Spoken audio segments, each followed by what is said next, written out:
Welcome into Film Tank, the weekly podcast that covers both new and classic cinema. On this episode of Film Tank, we discuss Chapter 3 in the John Wick series, which is Parabellum, starring, as always, Keanu Reeves. If you would like to get in touch with Film Tank, you can always email us at filmtankshow@gmail.com. You can also find us on Facebook, Twitter, and Instagram at Film Tank Show. And you can listen to all of our episodes on our website, filmtankshow.com, or on iTunes. And now, here are your hosts, Nick Cheney, Toussaint Egan, and myself, Alex Diekman. Hello there again, everyone, and welcome in to episode 192 of Film Tank. Oh my god. I know, we've made it to 192. The most sacred number. I was going to say, we've been, climbing towards this moment this whole time. We finally arrived. I don't think we're going to make it to another milestone. We'll see. We'll talk about that later on this episode, maybe. What? Ooh. Get back in the bag, kitty. That lovely voice you hear is Nick Cheney. Hey! He's ruined it. Oh, whoops. I'm sorry. Oh, wow. It's an Us reference. Nice. Didn't even think about that. That's That's just how I talk. Sorry. That's just how I talk when I'm aroused. Perfect. That'll be great for the listener to know. Yeah, I had a brief stint as a phone sex operator. I could see why it was brief. It's like Rocco's Modern Life. Oh, baby, oh, baby, oh, baby. That other voice you just heard was Toussaint Egan. Hi! That's not what I intended my intro to be, but that's what it is now. I was going to say, judging by the way everything's gone before we started recording, he may have some wacky things to say on this episode. Do I? Always a character, that one. Yeah. And also, he may say John Wick's real name at least once or twice. Oh, yeah, it's fucking stupid. Yeah. So, that being said, let's jump right in talking about the third entry in the John Wick series. Yeah. We previously discussed the first John Wick and John Wick Chapter 2 on a dual episode we did a couple of years ago. Yeah. And now we can talk about the third film, and maybe a couple of years from now we'll talk about the fourth one. Oh, we will. We'll be talking about these I don't think forever. it's a maybe. So, this film surrounds super assassin John Wick, who is on the run after killing a member of the International Assassins High Table. With a $14 million price tag on his head, he is the target of hitmen and hit women everywhere. Wow. I mean, that's technically correct, but again, it's like IMDb. It's like you're putting the cart before the horse. Like, that's kind of... For whatever reason, hearing the phrase hit men and hit women, I feel like the intention there was probably to be inclusive, and yet that just made it seem even more insular. Yeah, right, yeah. Hit men and hit women. Yeah, there's a couple of hit women there, you know, Not hit puppies. Even though there were dogs. Yeah, could have just... That's true. Could have just went with the gender-neutral form of assassin, or, like wet workers, or, I don't know, anything like that. Well, whatever. So this film was directed, as the previous two entries have been, by Chad Stahelski, who worked in the stunt department for a lot of films, including the Matrix films, also some of the Die Hard films, V for Vendetta, Constantine, even some of the Marvel things earlier on. That's a lot of Wachowski... influence? Yeah, a lot of Wachowski collaborations, in that way. It's like, yeah. I feel like some of his shot composition could be somewhat similar. Yeah, definitely. Not that he's the cinematographer. No. But he's the guy who has to sign off on that kind of stuff. So. Yeah. So, anyways, he directed this film again, and we see Keanu Reeves returning, as he's got nothing else really going on. He might be part of some reboot of a well-known franchise that might be coming back involving the Wachowskis. Who knows? I really actually don't know. But what's going on with that? It's really weird. He's dead. How could he be back? I mean, he's sort of like a Christ parallel in that film, so who knows? Yeah. Do you guys know that the name, or the word, I guess, Neo is... an anagram for one? Yeah. Yeah. You did know that. Yeah, I need to know that, yeah. No, I just feel like an idiot. Oh, no. I mean... Also, Agent Smith, definitely the one. I'm not gonna. You did this to yourself. I'm not gonna do that. I'm not gonna do that today. Okay, we're gonna talk about John Wick. So, all right. Speaking of Uno, number 1, Keanu Reeves in here as John Wick again, and we see some of the same faces we've seen in previous films, including Ian McShane, Lawrence Fishburne, and Lance Reddick. We have some new faces that appear in this particular film, including Halle Berry, also Mark DeSantis. It's not it. Good try. Valiant effort. Mark De Jesus, I believe is how you say it. I don't know. Is that the guy who plays Zero? evil George Takei? Yes. Yeah. That's well done, Dusat. The adjudicator, played by a woman named Asia Kate Dillon. Oh, yes. That's quite a first name. Yeah. I think it's Asia. Is it really? Asia. Okay. And But every time I literally read that says name, Asia. No, I know, and every time I read that name identify as non-binary. or yeah, and That's okay. That's fair. If you don't know it going in. Yeah, right. Yeah. what I was going to say, the Dario Argento's daughter is Asia Okay. Argento. But every time I read their names, unfortunately, Right, yes, it's I Asia. cannot not in my head go Asia. Yeah. I thought it was Asia Argento up to this point until you told me. I was like, oh, well. I'm only 99% sure. Maybe I'm wrong, but I thought I read that if you see that as a name, it's Asia. Yeah. Well, I'm glad I'm not alone in that. But anyways, I will Yeah. try to be better in the future. Yeah. Some other people randomly showing up here, including Saeed Takamoi, who was previously in the Wonder Woman film, but plays the Elder in that fabulous scene in the desert here in this film. Oh, okay. He's like the leader of the High Table, I guess? Yeah, At he's least the one who sits above the table. He's claiming to be the leader of the High Table? Or maybe it's kind of like a Ra's al Ghul sort of like situation where he sends an emissary to sort of like sit in lieu of that. Also, Jerome Flynn from Game of Thrones makes an appearance here. And a couple other random people, including Jason Mantzoukas, pardon me, and also Robin Lord Taylor, who maybe if there's fans of Gotham out there would know he played. I did notice that Oswald. he was the Penguin, yeah. Yeah. Or, I mean, I noticed in the movie that the Penguin was here, and that was actually pretty adorable. Yeah, and also Angelica Houston here as well, playing John Wick's mother figure. No, more of like his mother. Yeah, his Yeah, Mother figure. figure. mother yeah. figure. Yeah, yeah. I was going to say, yeah. there's a lot of mysteriousness happening there that isn't necessarily good. Yeah, it's not really that good. There's a lot of room in that womb. No, I just meant like she's a mother figure to a lot of people. I guess that's a way of sort of rhetorically putting that, but still, it's kind of. I want to be in the womb where it happened. I don't. Oh I don't know. Nice Hamilton reference. Thank you. Very good. Man, I don't.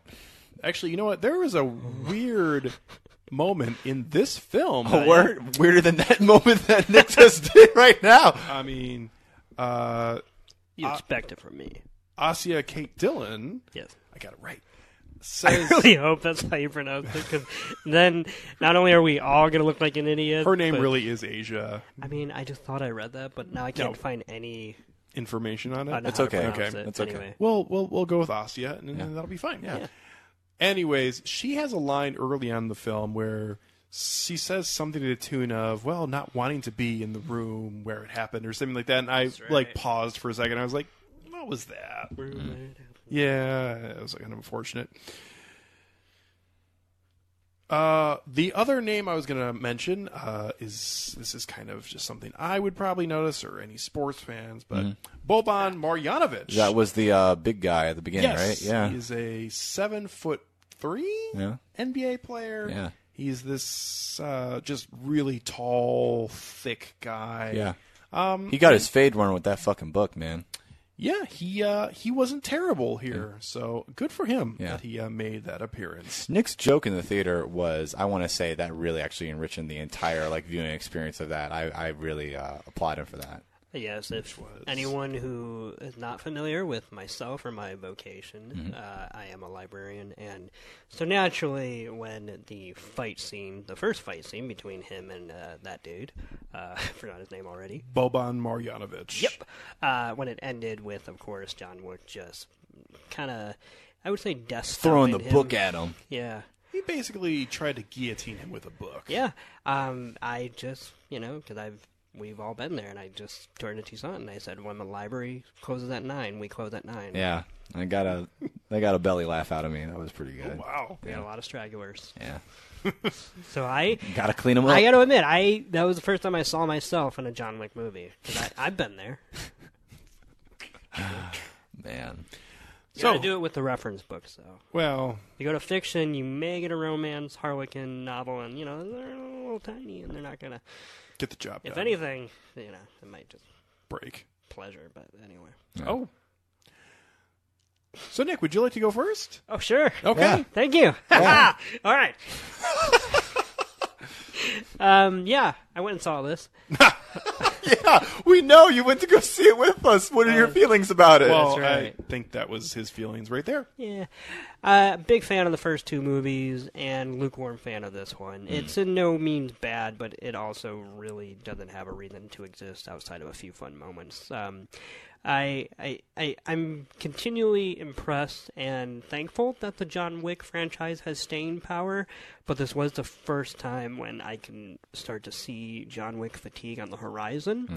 And it's too bad, because I really thought there was a chance here to have a solid trilogy, which I thought if anybody could do it, it would be John Wick, because I didn't, if it isn't a Disney property or something that I would have expected to be milked till they're dry. But apparently we're going to get one of these as long as people go to see it. And on the one hand, I'm happy, because this is still like the other two movies. This is a weird, very violent mainstream blockbuster movie that does not... another solid hard R that did well at the box office. And with foreign locations that I would say don't pander to the audience. And by that I mean, like... I don't see these locations all that often, like Constantinople. CGI desert?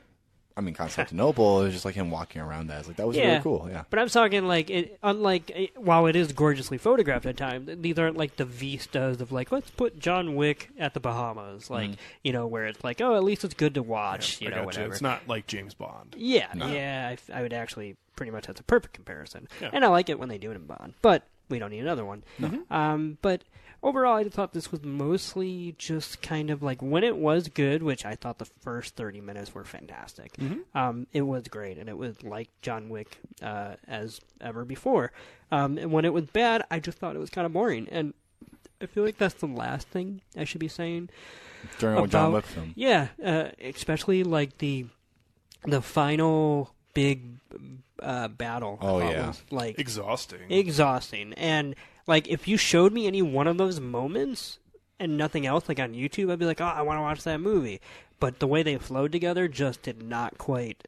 build towards any sort of, satisfaction. No. And, in fact, what I liked during that final sequence was all of the interludes in between the fighting. And, when John Wick has to go back to the vault to get more firepower, those were more... I thought funnier and just kind of more lively scenes than some of the action was by the end of the movie. Overall, I thought all the cameos here were pretty lame. Like Angelica Houston, who's not a bad actress and who doesn't do a bad performance here, but pretty pointless. She's kind of a Deus Ex Machina because she's like a mother, but also she's like a plot device. I also thought that the Halle Berry was starting good, because I was like, oh, okay. The Halle Berry was starting good. I thought her plot line was pretty good, and I did like the fact that she was the reverse of the second film, as far as it was one of those blood pacts owed to John Wick, and not the other way, so that was fine.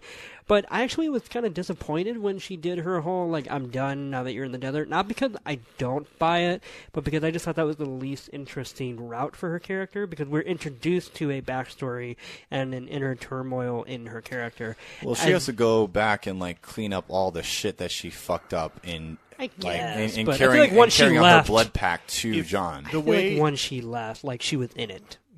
Well, I was going to say, I I will say, when she left, I actually didn't mind it because with the way it was left off, I thought she was coming back later in the film. I guess that's what I thought as well. Right. But now that I've seen the entire thing, Yeah. I'm like, that's just a stupid exit for the character who, knowing these John Wick movies, I guess we're gonna- probably never going to... No, I was going to say we're never going to see her again because... Especially after the second film Unless going you are... into this one. Yeah, unless you are I don't Lawrence know. Fishburne or in the Continental Hotel.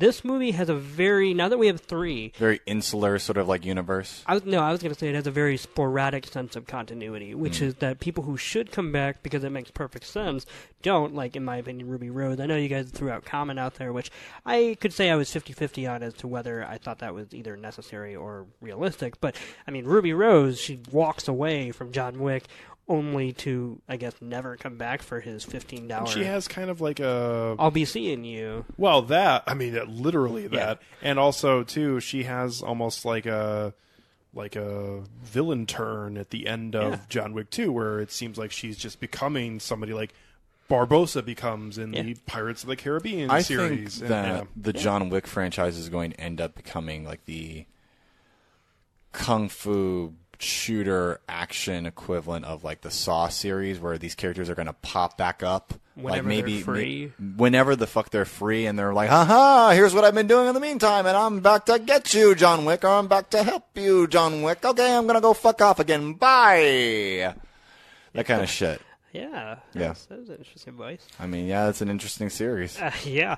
I was going to say, before the third movie come out, I would have taken this to be like a Fast and the Furious franchise, where like they introduce somebody, and there's no reason to see, And you their know, Tyrese. family. Yep, and there's no reason to see a Tyrese Gibson again, and yet that's obviously what that franchise did, and then doubled down on it. And I feel like it's that commitment to a circle, so to speak, of people that you can pull from, especially when these movies are all about this world that you cannot see and yet that completely exists. The world doesn't seem like it does exist if it kind of falls apart every time no one's looking at it. It just, I feel like some of its logic to this world is getting slightly bare bones, despite the fact that characters will not stop talking about how extravagant it is. I will say to your point, to me at least, there are too many players now in this world.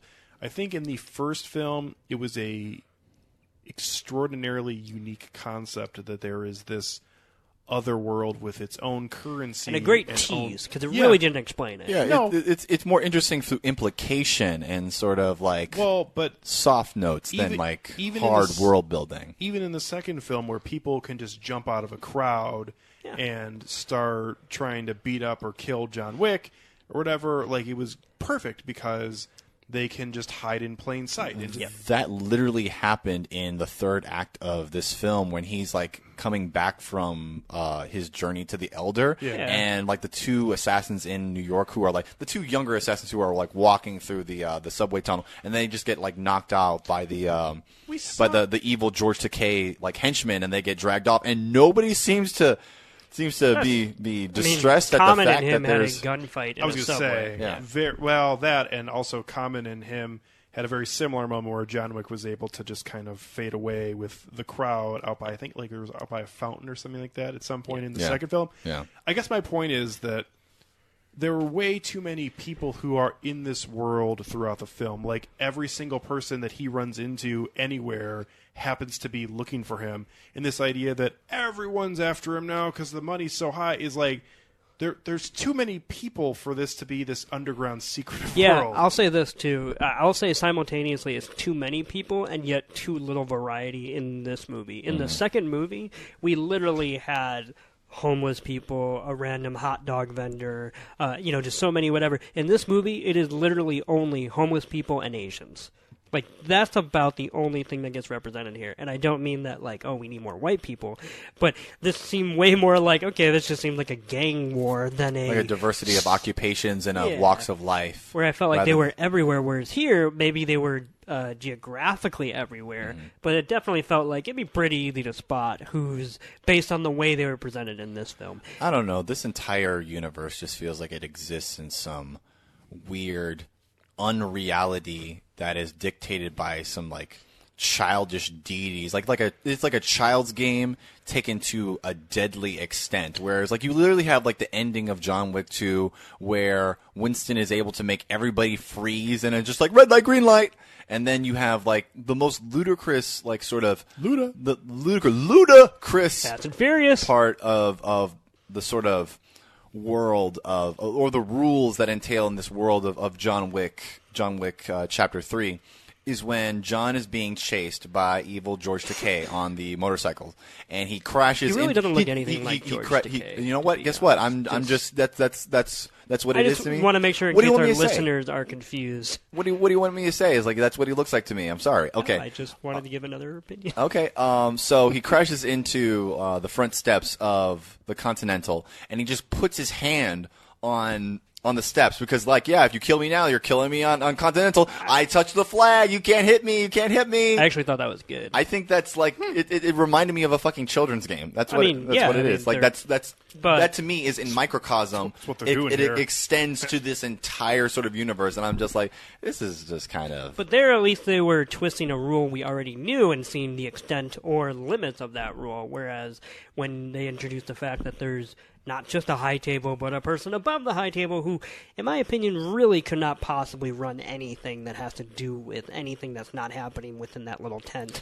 I mean, yes, I understand how syndicates work and whatnot, so I don't mean that literally, but I call bullshit on the fact that he's just out there, and it just makes no fucking sense.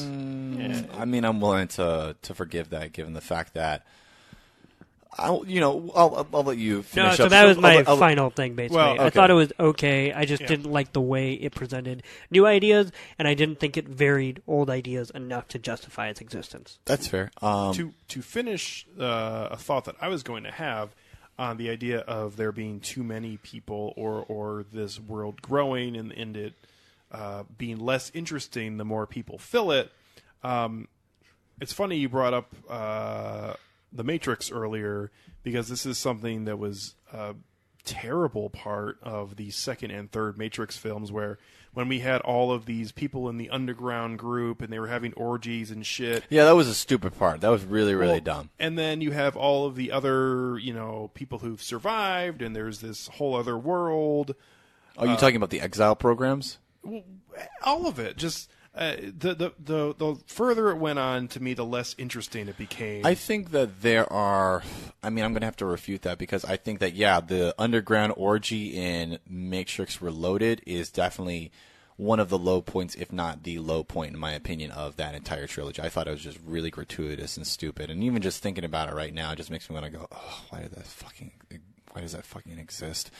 But I'm actually really interested in at least the concept of the explanation of the Merovingian and the Persephone and the entire sort of under realm of the exile programs, because then it sort of gives some context as to the associated motivations and sort of roles of characters like Agent Smith and the Oracle. No, and in that part, I'm for the most part with you on that. Yeah. I guess it just, to me, when you have these sort of expanded storylines with different characters, it sort of wears thin. I do think that it wore thin by the third film. Especially in that final battle in the third film, I just remember thinking the first time and the last time I watched it, what the fuck?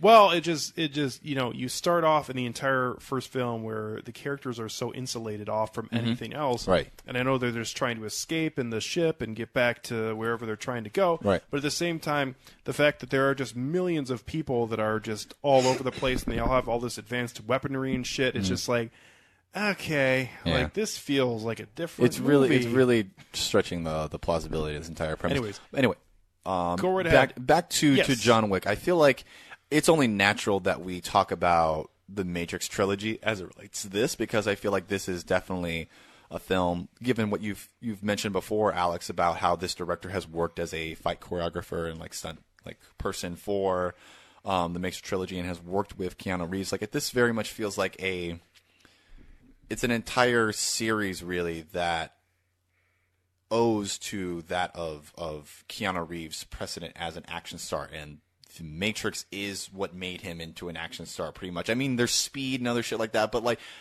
nobody nowadays remembers Speed. Speed's great. Speed's a great movie. None of these kids nowadays fucking remember it. Don't say Why would kids remember something they weren't alive for? Exactly, right. They're not like I'm saying like why would they everybody Matrix? does I remember. feel like respective to like the Matrix, which one do you think has a larger cultural footprint? The Matrix, I think, has a larger cultural footprint, even if you haven't seen it. Like, okay, I'm not trying to tangentialize too far away from this. From my initial. I will just say that Keanu Reeves was probably at a better part of his career. Oh, he was. He definitely was. But in Speed than he was at the end of the Matrix. I'm more talking about like those films as a whole. They have a greater cultural footprint in sort of the canon of cyberpunk and how cyberpunk is sort of in vogue again, at least. Like you say that, like the mainstream wouldn't even know what cyberpunk is, though. Like they'll get that people recognize know it. what bullet time is, Yeah. and I know kung fu or whatever. But the idea that people would be able to trace, and I say the average Joe, You're right. what the Matrix is, in my opinion, I feel like they'd be able to see Speed Even in if- their current releases more than they would the Matrix, especially with the Wachowskis unfortunately bombing at every box office recently. I mean, I'm really just gonna have to disagree with that because I just feel like They haven't bombed? no, I'm not disagreeing with that. I'm saying that I think that the Matrix that has a larger cultural footprint and is more recognizable than Speed for the Well, fact of how many. Okay, yes. Obviously, just That's based what on that's my numbers. Point. Yeah, that's what I'm just Then saying. yes, you are stating a fact. Yeah. But Okay. I I'm sorry to bury this No. in the introduction of my feelings about John Wick 3 because that's the film that we're actually talking about right now. This film is. I'm going to have to echo a lot of the sentiments that Nick has brought to this. This didn't really do much for me. I actually fell asleep in a couple of like key scenes for this film, which is the reason why I went to go see it again. But I was able to sort of piece it together, and I did not think, having even seen those scenes, which were not even action scenes or really like heavy like expositional scenes. It actually had a lot of to do with the adjudicator, which I actually liked that character, but I don't know. It was like it just kind of bored me to tears. Like even watching it a second time. Yeah, I feel like this franchise is becoming a bit threadbare for me. I think that these scenarios are becoming ever more convoluted and nonsensical, and not even in like a entirely entertaining way. Like there are parts like I can look back at individual set pieces and fights that happen. Like I like parts of the library fight scene. I like when he knocks the guy's head against the book and just like basically guillotines him like that. I like the antique sort of like weapon store when he's throwing the knives and he's doing that. Like that felt very reminiscent of like a Jackie Chan, like old vintage Jackie Chan film. Underrated actor. Yeah, that's one way to put it. I liked the use of the horses in the stable where he's just like it's like a context like takedown from a video game, and that's sort of what I wanted to circle back with this. Like this film feels like a video game sometimes, and a lot of parts of this franchise feel like a video game. Where like in the second film, where he is. Where the cutscenes are the worst part. Yeah, exactly. Yeah, the cutscenes are the worst part. That's what this film actually kind of reminded me of. That's why I kind of fell asleep in some of them. But in the scene in John Wick Chapter 2, I remember when I saw him basically going through the catacombs of that Roman Colosseum after he assassinates the main antagonist's like sister because he was like contracted to do that. And him just like reloading while pressing somebody with the shotgun and just like pumping into him. I'm just like, this is like a particularly violent round, like a chaotic round of Hitman. Like it's like you just not giving a fuck and like seeing if you can accomplish the goal and actually just making it to the end through just dumb luck and sheer aggression. There was another part in this film during the finale where he is actually like facing off with the high table like main bad guys and like going back to the armory where Winston is held up in order to get more weapons. Like that didn't remind me of Hitman. That felt more like a round-based squad shooter, like Left 4 Dead. Like them just like coming back is like, okay guys, we got enough points. Now we got to reload shit. We got to wait for the next wave to come in. And like it feels like a fucking video game. And I think that there's something fun about that, but it didn't really add up to anything that felt like a holistic, like enjoyable, like film. It just felt like a lot of isolated moments that sort of work on their own, like the dogs in like with Halle Berry's dogs like actually like being used as weapons or as like accessories towards like executing people and like just gnawing on people's crotches and shit. I thought that was really hilarious and really cool. But other than that, it just didn't really add up as a whole. There is one thing that I mentioned before we started recording that I noticed upon watching the film again with concern to like John Wick meeting the person who sits above the table and the fact that he had to make a contract by actually like severing one of his fingers and like giving the ring to the guy. The way that really quick, that was so stupid. He could have just slipped it right off his finger. That's not the point. That's not the point, Nick. I know it's stupid, but that's not the point. I'm just saying if you would have just put a little butter on it. Yeah, I know. So when Halle Berry takes John to basically meet the guy who is responsible, I guess, for minting these actual coins, like the actual currency of this underground world. And he's basically going through like the whole shtick of like talking about, it's like, you know, it's like, where does the name assassin come from? It's like he goes through all these different names, and he mentions the Hashashin, which were an assassin order that is actually credited for being maybe like the eldest version of like contract killers, right? And part of their actual legacy, their initiation, was actually severing that sort of like ring finger, and as a sign of devotion, of like religious devotion. And the only reason why I know that is because that's the basis of the fucking video game Assassin's Creed. And I was like, oh wow, that's really interesting. It's like it's sort of like a sort of like implicit nod towards like the history of like this sort of like cross-pollination. I don't know. I thought that was cool. I was like, oh wow, I learned something in a video game, and it actually ended up helping to understand this movie that is like a fucking video game. I will say really quick, the only thing, I pretty much agree with everything you said, but the one thing I do slightly disagree with, okay, I do think the first credited contract killer in text would be in the Bible with God, because well, no, I'm just saying he smited. I'm talking about earthly, anthropomorphic. Oh, so you're like, not a believer? Okay, cool. Like, never mind. We don't need like your opinion. Paid contract killing. Oh, because prayers aren't currency. That's not a contract. That's not a contract. Are you there, God? It's me, Cain. I don't know if you're able, but. Oh my God. Oh yeah, that's great. That's really good. Yeah, I don't have any more thoughts about this film. It's all right. It's not great. I'm really middle of the road of it. I like John Wick 2 more than I like this. So yeah, maybe the fourth one will be okay. Who knows?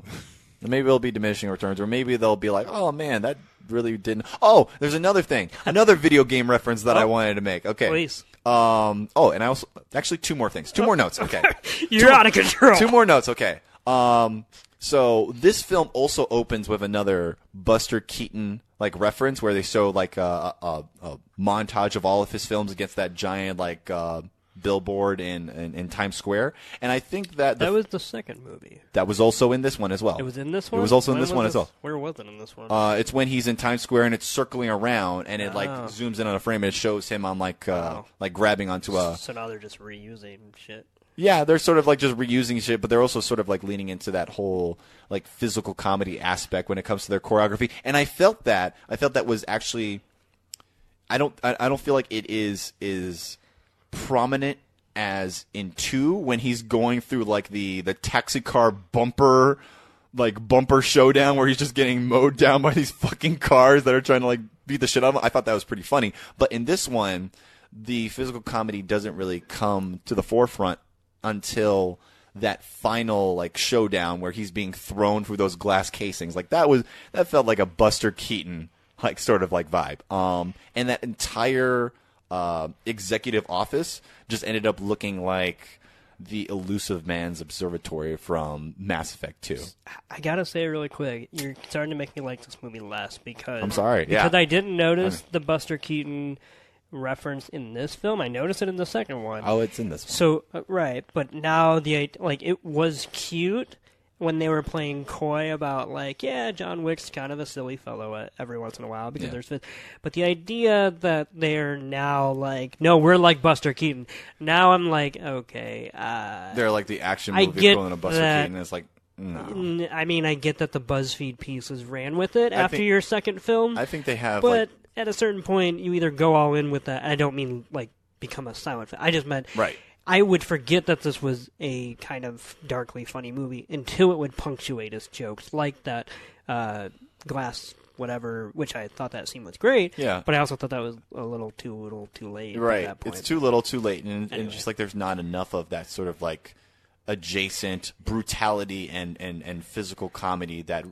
It's exactly like how in this movie when she goes to see Angelica Houston's character, she works at Tarkovsky Theater, which I'm sorry, but if you're doing something that basically Atomic Blonde did, you probably need to aim a little higher. You probably need to respect yourself. You need to love yourself a little bit more and not go as low as Atomic Blonde. And at least Atomic Blonde showed the movie without naming the movie, whereas here it was like, it'd be like. Have you heard of this movie? I mean, this director who made this movie? Yeah, that'd be like someone sitting down at Spielberger's. It's just Also, the design of that finale where he's like fighting people off in the Continental. There's the one set piece which is basically evocative of the bathhouse from the first movie, which is pretty much defining the entire aesthetic of this.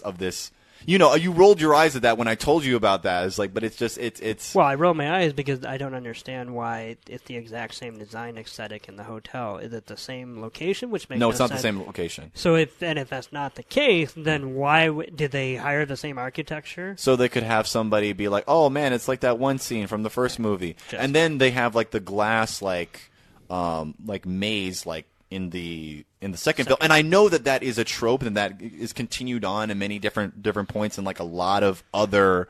There's precedent to that in so many other action movies aside from John Wick. But what I think is my problem with the finale of this film is that it just feels like a reprise of John Wick greatest hits without actually having any hits of its own. Know what I mean? Mm-hmm. Yeah, and also like I was also kind of confounded by its design because like there's this commercial that's like playing in the background, and I'm just like, is that trying to sell a fucking watch or like some destination like vacations or some shit? Like, what the fuck is going on back there? Focus in on the Rolex name. Are they selling like subscriptions to the Continental and all these different locations? Because I'm not seeing that, and I'm just like, I don't know what the fuck's going on. Okay, all right, I'm done. Those are my impressions. So, Alex. Okay. Is there anything left? Yeah. So I will say, just as Toussaint alluded to, I feel like I'm with you guys for the most part on a lot of your thoughts so far. To go along with what Nick was saying, I thought the first 30 minutes of this film were basically fantastic. The scene in the antique knife and gun store was absolutely phenomenal. The idea of having to break the glass to get all these different weapons that they're throwing back and forth at each other. There is a lot of great comedic beats in that specific scene as he's just throwing knives basically. Even if there's not people, just assuming that there will be somebody there by the time it gets to that point. And a lot of the knives just not even landing, which was great because that particular part of it I really enjoyed because, there's this mystique of John Wick being this perfect contract killer, but that was a good and somewhat unusual humanizing moment. He's tired as fuck, man. Well, there is that, but also, too, like, he doesn't just throw a knife and it goes straight in somebody's heart. Like, he's still just a guy, and even if he's a absolutely fantastically trained contract killer who can kill in all these different ways. Like, at that point, he's just trying to throw knives at people. I thought that was a great indication of how he became the boogeyman, which is that not because he's precise, but because he's relentless. Because he's relentless, Mm-hmm. And it's like it doesn't matter if by the time he'll make a mistake, he'll have already killed you with his second attempt. Yeah. But the ending of that particular scene was actually, I would say, probably the best part. bit of filmmaking in this entire trilogy so far, and that is because the idea of the guy coming in with the axe earlier on and nothing happens with it, like he's just swinging it around like Thor trying to swing his hammer, and nothing's happening, and then the axe is thrown away, and there's no mention of it for another couple minutes, and then he just randomly picks it up, pulls it over his head in the axe throwing position, and throws it over, and it lands in that same guy's head to kill him at the very end of the scene as he walks off the set. I mean, that's pretty much filmmaking mastery, in my opinion. And I gotta say, when that happened, A, it was amazing, and B, I could feel the collective splooging in the pants of every owner who wants to capitalize on this new millennial trend of opening up axe-throwing stores. Seriously. Like, that's gonna be playing just on a TV now in those axe-throwing stores. We have one in St. And the scene involving the horses, I mean, from the trailer, that is probably the scene that got most people, including myself, excited for this film, just because the idea of John Wick riding down a street in New York on a horse trying to fight off people on a motorcycle was just so interesting and unique. The problem is I feel like this film blew its load in the first 30 minutes. Like all of its interesting moments it had, it just got out of the way early, which is like fucking awful filmmaking. But at the same time, it then gets bogged down by the continuation of this story. Everything involving the adjudicator from probably the first scene she was in, or maybe the second scene on, was just so tiresome. I'm 50-50 on that. I'll elaborate more, but I'm not completely, I don't think, against it as you two are, but I also understand why it's also not great. I think the biggest reason is because I don't think that the actress is necessarily giving a bad performance or that the character is a complete waste. I just feel like with a lot of things in this film, it just feels so repetitive from earlier on. Like, she is just a stand-in for the guy who's trying to hire him throughout. Like, even though she's a completely different kind of character, like, she's still just somebody who's progressing the plot along throughout the story. And she's not really a character. She's just a vessel for something else. The story only moves on because she goes to certain places throughout, and it gets very tiresome, especially by the end of the film. That final scene, I will say, was fantastic for a couple reasons. Are you talking about the Lawrence Fishburne meeting with No, John? So sorry. Okay, The final shootout scene before we get to the knife fights. But when they're having the actual shootout after the Continental is closed, and can regular people just fucking stay there, by the way? I've never really gotten this. I think it would just be, we're full. Okay. Yeah. I think you need a gold coin to get a room. That's how because I don't know. I don't know if, but it's pretty hard to clear out a hotel of people, and that happened. Can you reserve a spot at the Continental through Expedia?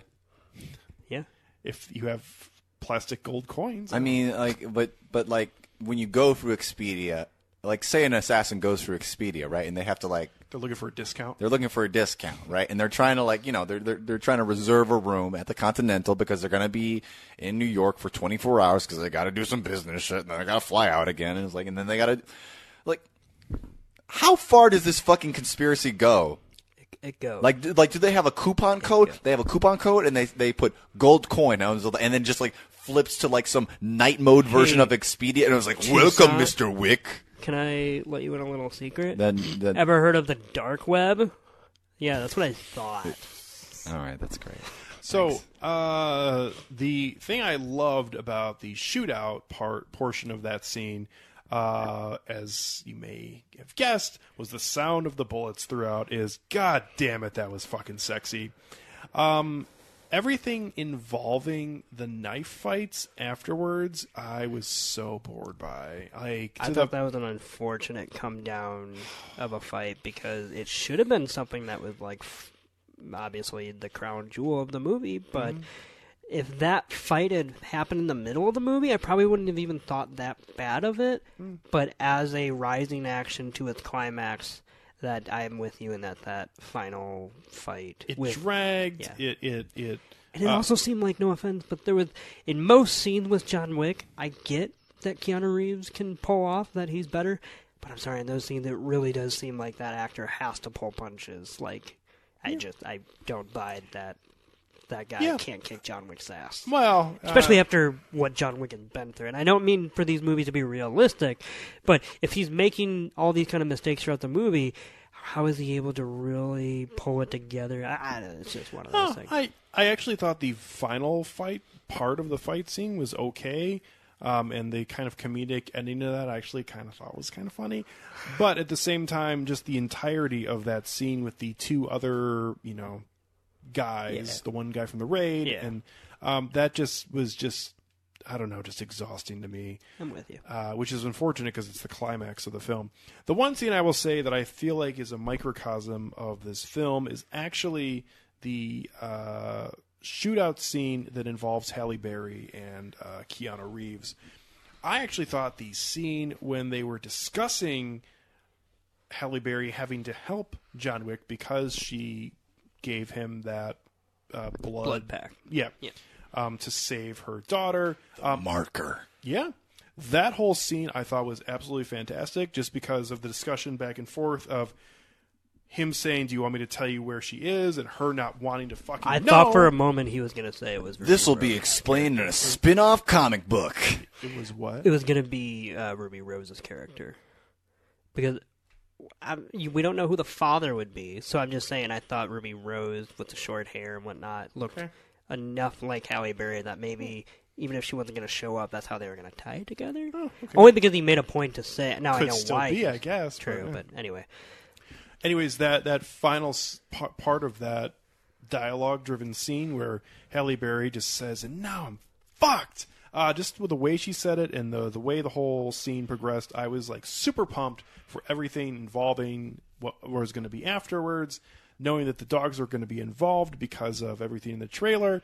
And that scene felt so poorly choreographed to me, only because everything with the dogs was just, we have to stop everything that's happening, do an edit to them running out from exactly two spots where they go running towards it. And since it happened like 7 or 8 times, it just was a couple beats too long. Like, if they used the dogs at the very beginning of that scene, and then they're just like, you can like see them off in the distance roughing up some toughs or whatever, and then they come back for some great part of the finale, like it would have been like the X part of the opening scene, like it would have been fucking awesome.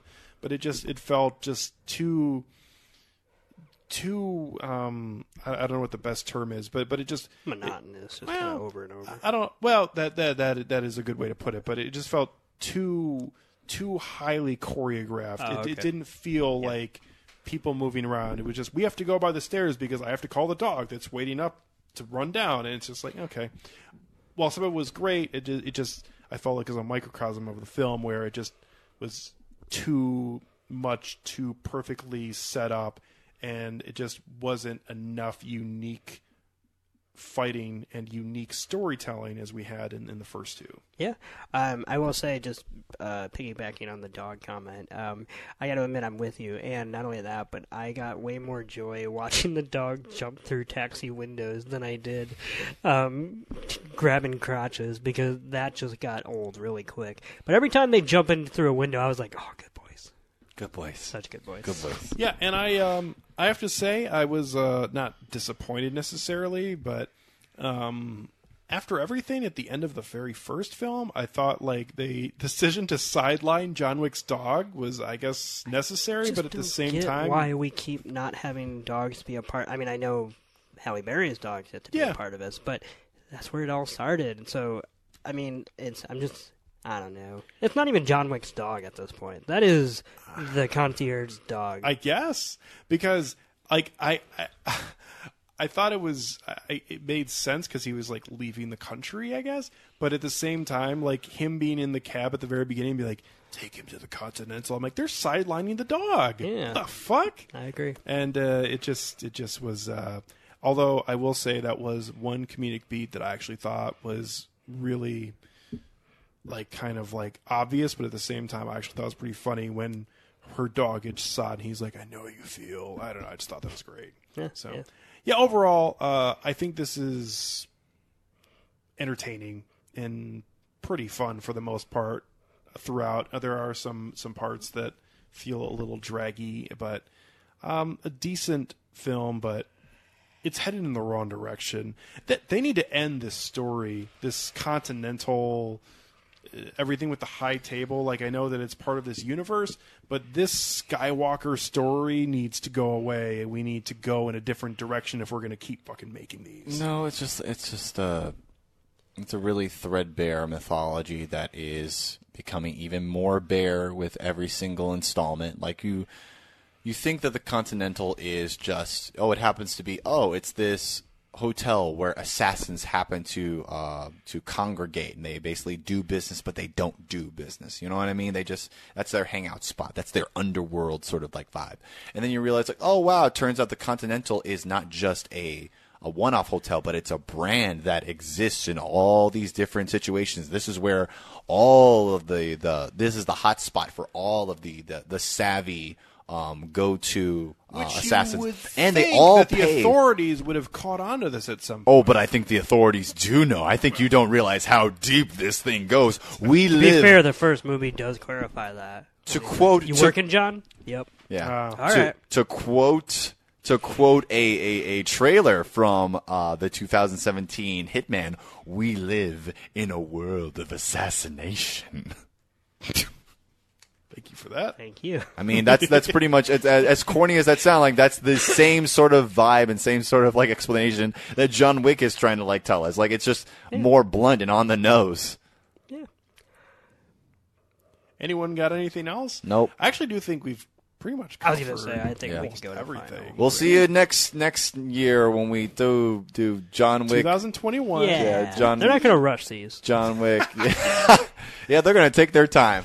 So I'll go first just to wrap up what I was just talking about. But I think overall this is a not terrible film, and I would definitely watch this again. I'd definitely buy it on Blu-ray. I'd watch it if I was in the mood of watching the other two.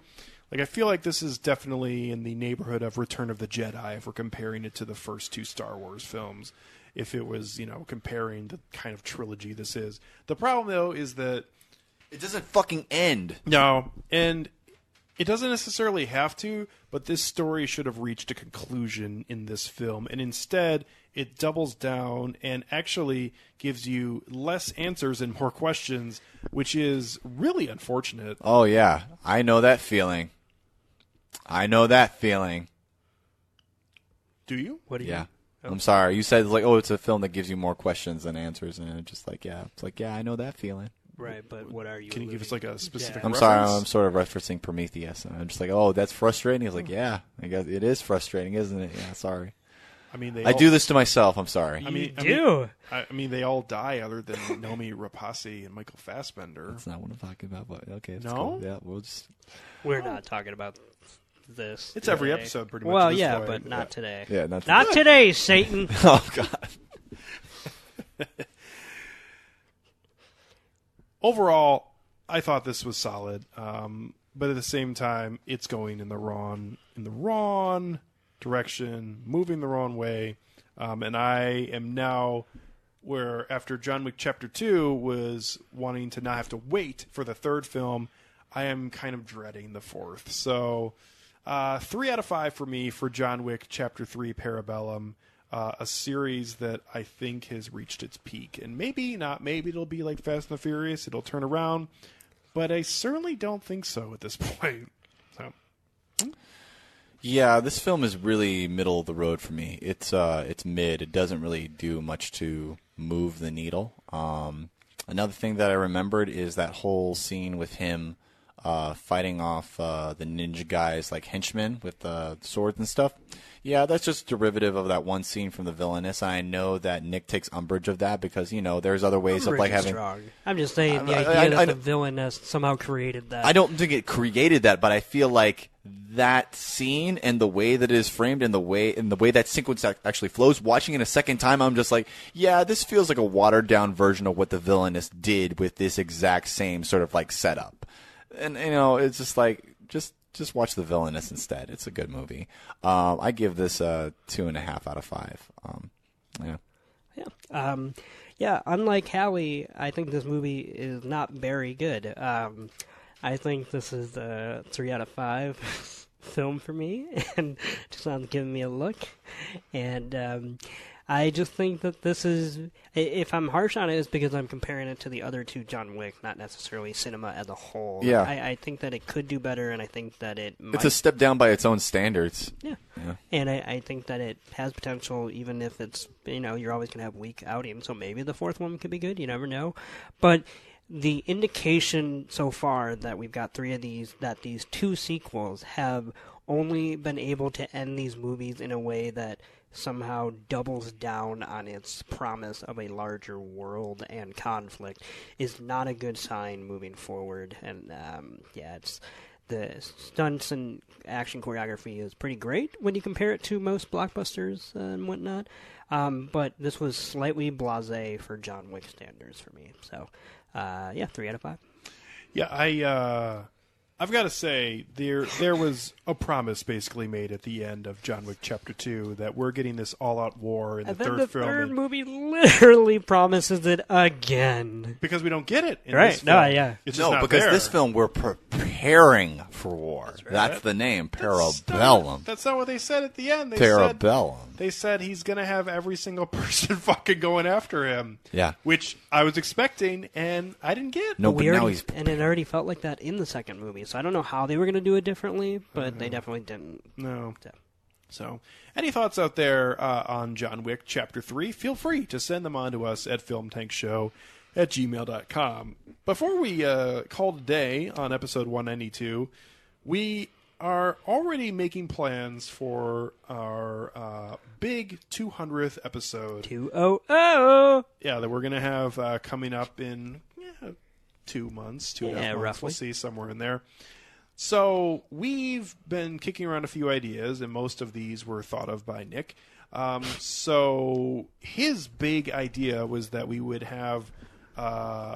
this started... I guess I'll give the whole story. It's morphed, yes. It started as this idea that we were going to all pick a year of the Oscars that we wanted to watch all 5 films, and then we were going to randomly pick one of those years and all get together and watch all 5 films and then record an episode on it, which sounds great, but also sounds not realistic. The germ of the idea and the only through line here is that I wanted to marathon some movies against our wills. Yeah. So fast forward, we tried to come up with more ideas that would have us make choices on on films and could bring our own things we like about movies and movies we like and things that we want people to see into it. So it morphed into us just picking 3 random films each and then randomly picking out one of those films, and then we will watch all 3 and report back on them on the day that we do the 200th episode. Yep. So that being said, tonight is the night we've decided that we're going to pick what the movies are going to be. That's right. And then we have time to look forward to that. We don't even know what these final choices are going to be. I know. Because we're using a random generator. Whoa! Bah, bah, bah, bah, I bah. was going to say, we need sound effects. We just do in general. Yes, true. But this would definitely be a spot for them. Yeah. So, who wants to go first? Me? Sure. Go Okay. first. Okay. Do it to it. So the 3 films I've picked, and we set not a lot of criteria for this. No. It was basically try to pick 3 films that we like. Yes. That was the first thing. And then the second criteria was films that you like to talk about. Yeah. And then the third was films that we probably wouldn't necessarily suggest for an episode. Just Based on the other two's tastes. yeah. I mean, we So- like them, we'd want to discuss them. Yeah. But here we're doing, I would say, our selfish choices. Yeah. So I picked 3 films that I was a big fan of, all 3 of them, and they're 3 definitely different films.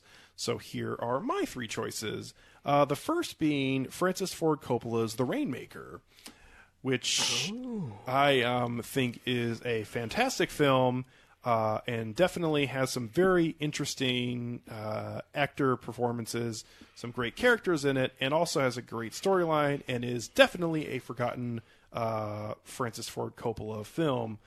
This film came out I believe in like 98 or 97, pardon me. Hey. And stars a very early performance by Matt Damon, but also features Danny DeVito, Claire Danes, John Voight, and Mickey Rourke, and a couple other people that people have probably seen that are more character actors.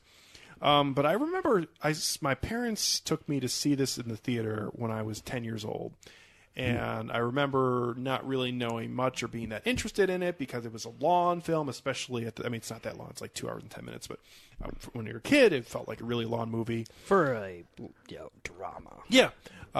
Didn't really have any, idea who the fuck Francis Ford Coppola was, so didn't know why we had to go see this guy's movie. Mm-hmm. And I just remember seeing it, being young and impressionable, and thinking that it was just a really good courtroom drama movie, especially since it's Matt Damon playing this like young, early 20s guy who is a very interesting character. And have either of you guys ever seen this or not? No, never. Yeah. Yep. And you were a fan or weren't? It's been a long time. Yeah. So the last time I saw it, I was a fan, and I think fondly of it because I do have a soft spot for kitschy John Grisham adaptations, and I think this is one of them. Yeah. So anyways, that was the first choice. So the second film that I would be forcing you guys to watch is the film about the Black Sox scandal called 8 Men Out. Yeah. Have you seen this one or No, not? I have not. I know about it, but yes, I've Okay. never actually sat down to watch it. So the film, if anyone doesn't know the story, is basically about the 1919 World Series and the Chicago White Sox, who basically took a bribe to lose the World Series. Wow. And it was frowned upon. Yeah, I would say so. But this film features a lot of really, really good actors. John Cusack, who's not necessarily a really good actor, but he's in here. Also, Christopher Lloyd, John Mahoney, Charlie Sheen, David Strahan. John Cusack's a good actor sometimes. What was that one movie that he was in where he was like he was the proprietor of a record store? High Fidelity. Yeah, it's a good movie. We watched a film last year that he was really good in. Identity? Yes. Wow. Oh, yeah? Yeah. Yay. Wow. So anyways, this was love that movie. another film that I watched somewhat frequently growing up that I was always a fan of. This is like the anti Field of Dreams, where it's just this really sort of ugly story of the other side of baseball, of just these kind of depression, not necessarily Great Depression, because there's these depressed people going to watch the World Series, and then you have these baseball players who are at this time when it's not good to be a professional sports player. Like, they're not getting paid a lot of money. Turns out there is crying in baseball. Okay. Anyways, and definitely interesting to see some of these actors in their youth playing these characters. So definitely a film that I'd be interested in everybody giving a watch to. And then the last film that I hope wins. Yes, I was going to say, I have one of my three that I am actually rooting for, and when we get to yours, if you have one, but continue. Mm-hmm. And this is a film that I loved growing up. So it's kind of a general theme that a lot of these films I watched in my youth. But I absolutely love this film, and I don't want to say it's my favorite of this series necessarily, because there's the one that's everybody for the most part loves, and then the others also of this ilk I also quite enjoy. But this particular one usually flies under the radar, but has a lot of my favorite lines from this particular series. And this particular film is The Great Muppet Caper. I fucking love this film. The fact that everything happening with Kermit and Miss Piggy going on throughout that Miss Piggy is ascending to this great throne of being this star in the modeling and that whole industry, and Kermit is just trying to. I think he's a journalist in this movie. Actually, it's just kind of random, and just everything that goes about this. the Muppets stay in this shitty fucking hotel. I think, or maybe I'm getting the movies mixed up, and that's the Muppets Is this Take the one Manhattan. with Diana Rigg? Yes. Okay. I've actually never seen this one. Really? I know. Okay. I'm sure I've seen moments, but... But there's also a jewelry heist that is at the center of this film, and the jewelry heist and the Muppets trying to thwart this, and it is just absolutely fantastic. It's a film that I give a super high rating to. I think it's a wonderful children's film, and also is, I think, I don't want to say the early stages, but definitely in that era of including a lot of things for adults to enjoy when they were going to the theater. And this is just fun, good entertainment that I watched probably like 2 or 3 years ago, and it's still pretty fucking good. Yeah. So, and it's good for different reasons at the same time. So all of these 3 films I really like. So I'm very interested to see which one of them we end up seeing. Yeah. Are we deciding mine now? Or? That's what I was going to ask. Do you want to do, like, pick yours, or... Is that okay? Yeah. Yeah. Okay. That's it. I don't unlock it, sorry. No, that's fine. We're definitely having some... Hey, whoa. Oh boy. Don't want to rate it. Shh. Okay, so all I have to do is choose for me, right? Yep. I'm saying, okay.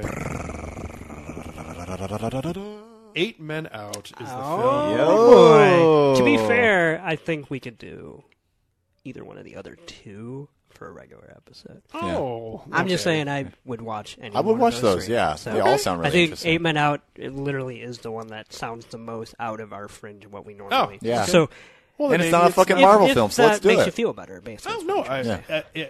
I obviously would have been fine with any of these. Yeah. So that'll be fun to look forward to. And that's part of this process is your favorite doesn't always get picked. Oh, boy. Okay. So. Except mine, I rigged it. So, my turn? Yep. Okay, so of the 3 films that I picked, I'm going to start with the first one. The first one I picked was 2002's City of God.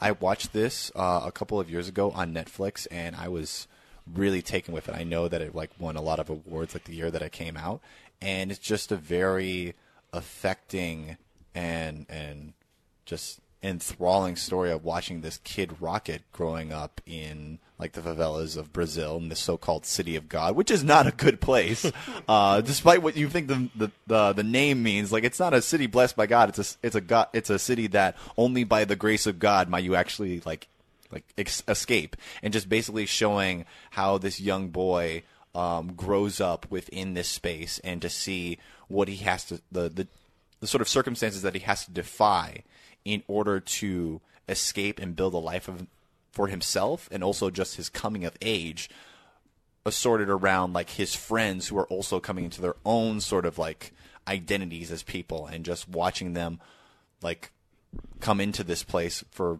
either good or ill, either bending to the whims of the City of God and feeding into that temptation and becoming the sort of monsters that they themselves were preyed upon when they were younger, or trying their best to make the best of life while they can in that space, often to unfortunately tragic circumstances, tragic ends in that way. But it's also affirming of the defiance of trying to build a life and to be a good person, and that for me is that sort of resonated with me. I loved Rocket's story. I empathized with Rocket a lot. My second film that I chose, and I was a little bit a little on the fence about it, but I chose 1997's Perfect Blue by Satoshi Kon. Yeah. Which, if you don't know, Satoshi Kon is one of my favorite anime directors. He passed away in 2010 from pancreatic cancer. He was actually very prolific, growing into being prolific at his time. And I feel had he lived during the time that we live in right now, in the year 2019, if he was still making films, he would be on par with that of Hayao Miyazaki in terms of name recognition for anime, if not of his time in that era. I feel he's really the kind of filmmaker that I wish was still around, and it's just such a bummer for him to have. It's so heartbreaking. It's not a bummer. It's heartbreaking for him to not still be here with us, because he was so goddamn talented. And Perfect Blue is his first film that came out in 1997, and it still sort of resonates with the idea of, especially now when we're talking about online identities and online personas and brands and like the sort of identities that we have to adopt for different people and different faces that we have to wear, and how those faces can take on a life of their own and actually compromise our own interiority and our own authentic self. Like, this is what that film was actually talking about. It was talking about that from the earliest iterations of like what the internet could be back in 1997, and it still resonates to this day. And I feel like both of you would really enjoy this film. Yeah. Yeah. We went to the theater. We did. We went to go see it. We went to go see it in the theater when they released the new dub, and then it came out on home video, and I immediately snatched it up as soon as it was available. They're also releasing Satoshi Kon's second film, Millennium Actress, later this year, which is actually my favorite Satoshi Kon film, and I have the original DreamWorks DVD release of that, but it sucks, and that's why I didn't choose it. That's literally the only reason why I did not choose for us to watch that, because if you're going to watch Millennium Actress, let's watch the good version, okay? Let's wait for that to come out. And my third film is another anime film.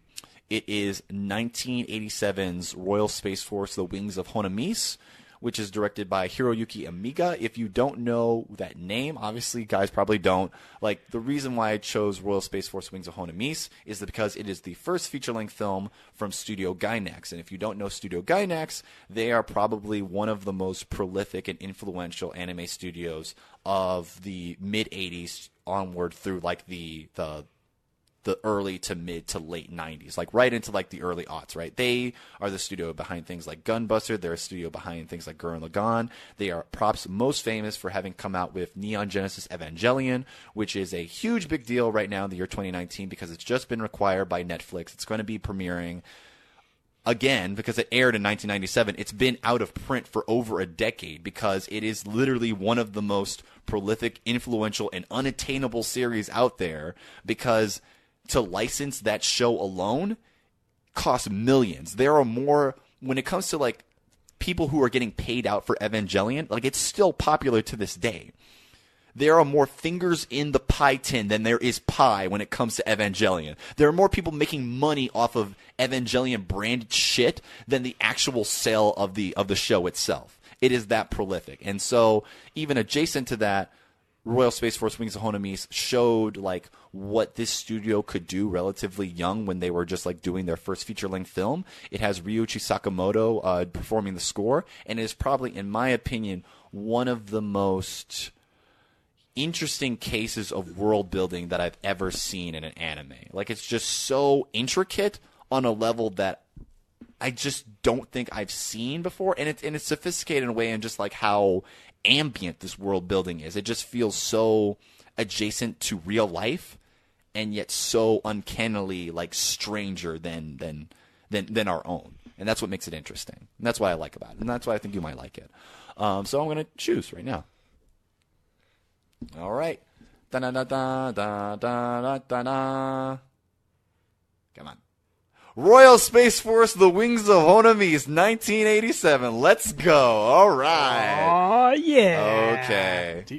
And you own this film? Yes, I do own Okay. this film. Okay. I was just saying. Yes, I own this film. Yeah. Okay. And now it is Nick's turn. Alrighty. All right. The first film that I had chosen is a film from 1970 called The Licorice Quartet. This is Jesus. a This sounds like a movie Nick would pick for that. this is a sex film. Yeah, it is. Yep. Not hardcore. My but- second film is Good Luck, Miss Wyckoff. Like, No, we already watched that. oh my god. The Licorice Quartet is a film by Radley Metzger, who became prolific under the name of Henry Paris, where he made actual pornographic films. But before he did that, he did a bunch of softcore erotica movies that were much better, not much better, but I would say slightly better than his actual pornographic efforts. And honestly, The Licorice Quartet is one of those sex films that, in my opinion, reaches out of the boundaries of people who might not watch that genre, might get something out of this, because it is not all about the sex scene, although it is certainly centered around a sex topic. It's essentially the story of this family, a mother, father, and their adult son, who are so kind of bourgeois, not waspy, but bourgeois family who do nothing except just because they live in this crazy manner. And so, like, on a Friday night, they're watching a fuck film together. Oh, of course. And and just to liven up, just a typical Thursday night. That's right. And so not Friday, just Thursday.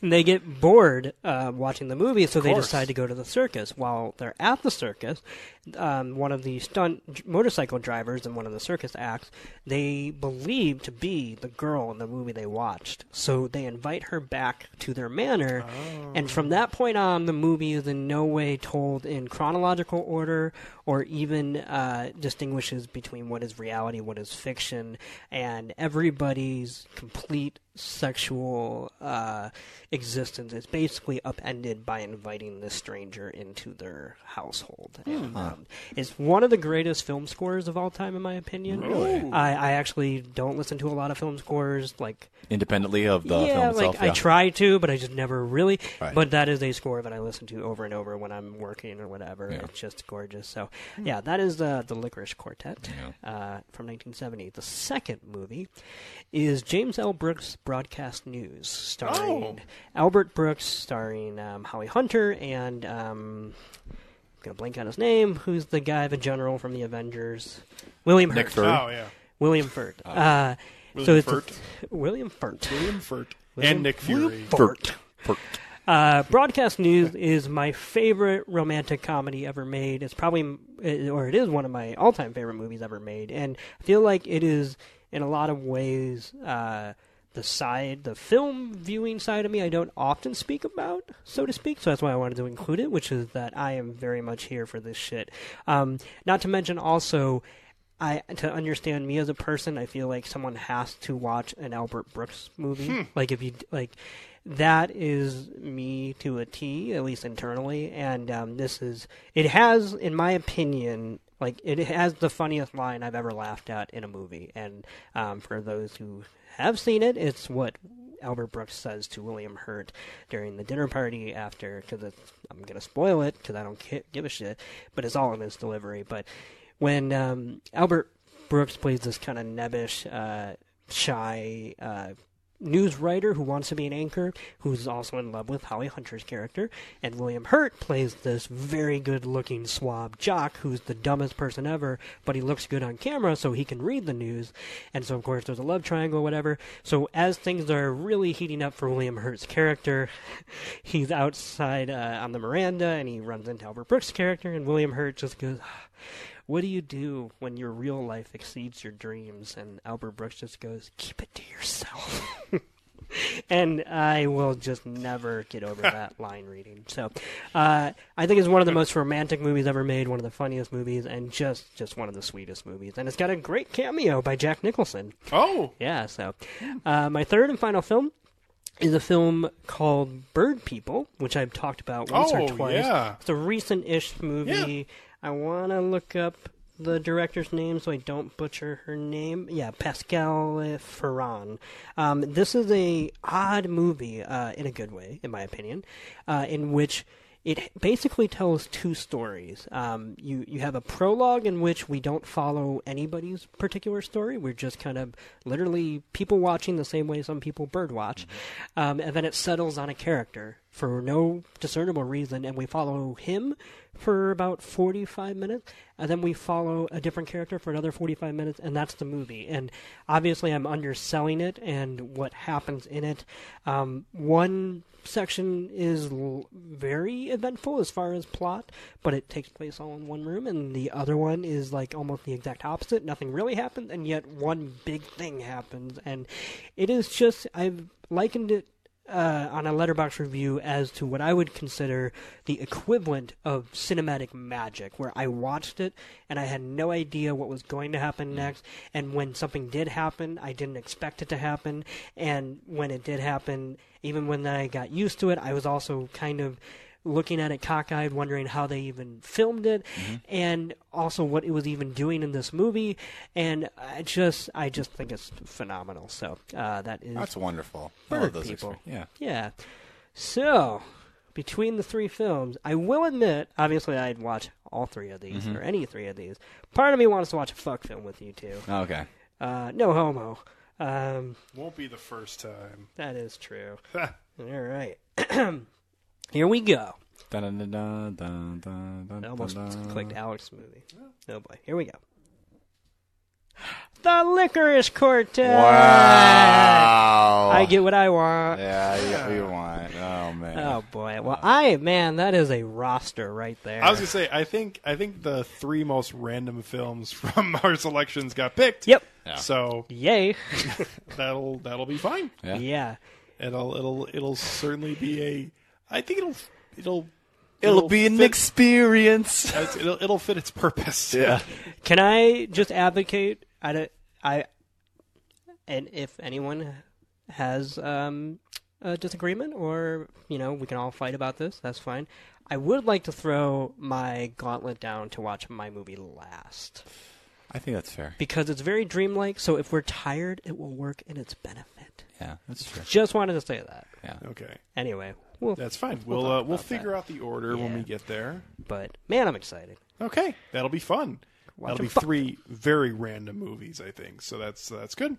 So that'll be coming up later on in the year for our 200th episode.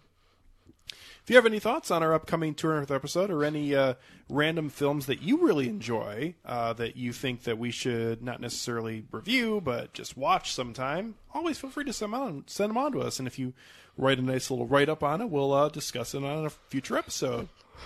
Also, if you want to talk to us at all about the John Wick trilogy, also feel free to send any of that on to us at filmtankshow@gmail.com. Tell us what your favorite kill is. Sure. There's probably, there's only a few it really could be, I feel like. We don't Maybe know. not. Yeah. Maybe everyone's got a different I think taste. our audience will surprise us.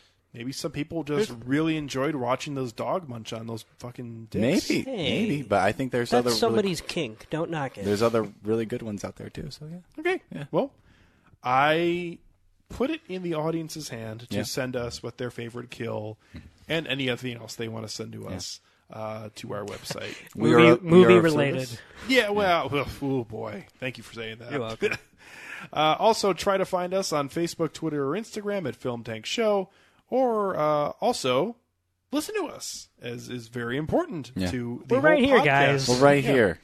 FilmTankShow.com is where you can find us on the interwebs, and also you can find us on iTunes or Stitcher Yeah, we're just trapped here in this rectangle that you call a phone.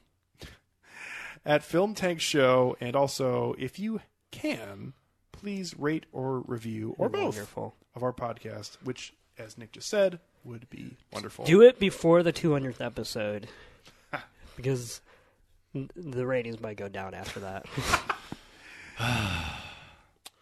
So coming up on episode 193, going to go back into the animation machine. Back in the animation. All a storyboard! Oh my god. Get it? Yeah, I get it. That's pretty good, actually. Thank you. I appreciated that. Yeah. Okay. So we did a top 6 episode on Disney. Was it just Disney animation or just animation Disney in movie. general? Yeah, Bing Disney bong, bing animation. bong. Yeah. And that was fun, but that was 4 years ago now. Yeah. And we've done We're animation back. films. We've done anime. We've done some animation down the Gonna line. do more anime. Yeah. But with the live action Aladdin and also the live action Lion King coming out here pretty quickly, I thought it would be fun for us to do a double episode just discussing both the Lion King and Aladdin, the animated versions. Dumbo's only 65 minutes. You want to throw that one in there, too? We'll do the whole 2019 roster. How about no? No, it's okay. That was a joke. Okay, good. I mean, it is a really short movie. Yeah. But It is, but I'm good. It's really short, but it's way too long. please continue. Yep. I'm mostly just trying to point out that Disney is a soul-sucking company. That. Anyway. Oh, word? Really? Yeah, actually, it's... Yeah. So anyways, at least for me, when I was a youngin', These films, I saw both of them in the theater, and obviously, for the most part, ate that shit up. Loved them, and to this day, still absolutely love both The Lion King and Aladdin. Yeah. And I'm looking forward to watching them again and talking about them with you, fine gentlemen. Yeah. So there's that to look forward to coming up on our next episode. So, from Tucson, Egan, Hey. you didn't even say your name. Oh, Jadarni Jonovic? That's a stupid-ass name. Okay. I was expecting like 4 or 5 drops of that. Nah. With some enthusiasm, and it kind of faded. Nah, it kind of faded out because I was talking about the other dumbass shit in this film. So from Tucson, and Nick Cheney, Hey! and myself, Alex Diekman, thank you very much for joining us here on Film Tank. We'll be catching up with you next time. Yeah, we're thinking we'll be back.